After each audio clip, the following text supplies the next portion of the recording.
கள்ளச்சாராயம் குடித்து பலியானோரின் எண்ணிக்கை தற்போது 50ஐ தாண்டி இருப்பதால் இந்த செய்தி தமிழகத்தை அதிர்ச்சியில் ஆழ்த்தியிருக்கிறது.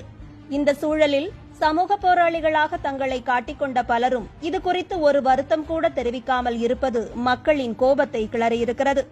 திரைத்துறையினர் என்றால் அவர்களது நடிப்பை ரசித்து பாராட்டுவதோடு நில்லாமல் நடிகர்களை ஏதோ தெய்வ பிறவிகள் போல கொண்டாடும் இளைஞர்கள் இங்கு இருப்பதால் இவர்கள் கூறும் கருத்துகளும் சமூக முக்கியத்துவம் பெற்றதாக மாற்றப்பட்டுவிட்டது. அதனால்தான் திராவிட அரசியல்வாதிகள் அவர்களது சித்தாந்தங்களை பரப்புவதற்கு இந்த நடிகர்களை கைகூலிகளாக வைத்துக் கொண்டிருக்கிறார்கள். உண்மையிலேயே மக்கள் மீது அக்கறை இருப்பவர்கள் போலவும் தாய்நாட்டிற்காகவும் தமிழிற்காகவும் உயிரை கொடுப்பவர்கள் போலவும் பல திராவிட நடிகர்களின் பேச்சுகள் இருந்ததும் குறிப்பிடத்தக்கது. அதிமுக ஆட்சி காலத்தில் ஒரு குழந்தை தப்பித்தவறி அவர்கள் வீட்டு போர்வெல் குழிக்குள் விழுந்த சம்பவம் தொடங்கி தூத்துக்குடி ஸ்டெர்லைட் ஆலை விவகாரம், தந்தை மகன் லாக்அப் மரண விவகாரம் என ஒவ்வொரு சம்பவத்திற்கும் திரைத்துறையின் போலி போராளிகள் எழுப்பிய கூச்சல் அளவிட முடியாதது.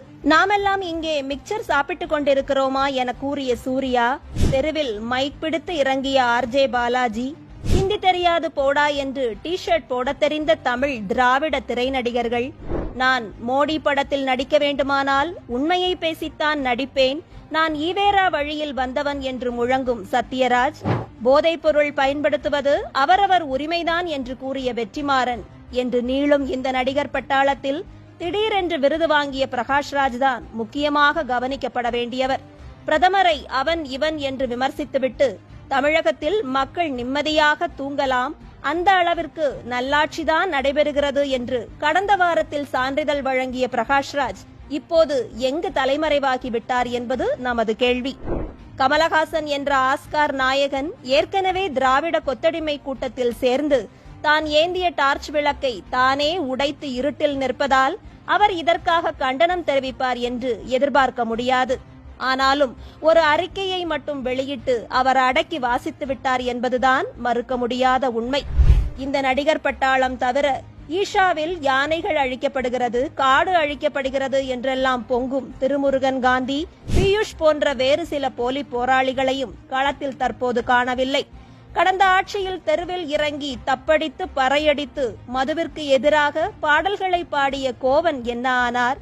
இப்போது பாட்டு பாட யாரும் பணம் தரவில்லையா என்பது மக்கள் சந்தேகம். இவர்கள் ஆதரவு தெரிவிக்கவில்லை என்றாலும் மக்கள் தங்கள் கவலைகளில் இருந்து மீண்டெழுவார்கள். இவர்கள் வருத்தம் தெரிவித்தாலும் இறந்த உயிர்கள் இனி மீண்டு வரப்போவது இல்லை. அதனால் இங்கு இவர்களின் பேச்சுக்கு விலை ஒன்றும் இல்லை என்றாலும் இனிமேல் இவர்கள் மக்களுக்காக பேசுவதாக யாரும் நம்பிவிடக்கூடாது. இவர்கள் திராவிட கட்சிக்காக பணம் வாங்கிக் கொண்டு பேசும் மேடை நாடகதாரிகள், வயிற்று பிழைப்பிற்காக திராவிடத்தை நம்பியிருக்கும் கூத்தாடிகள். மேடை விட்டு இறங்கினால் அந்த பேச்சையெல்லாம் தண்ணீரில் எழுதிவிட வேண்டும் என்பதை இனியாவது விசிலடிக்கும் இளைஞர்கள் உணர்ந்து கொள்ள வேண்டும்.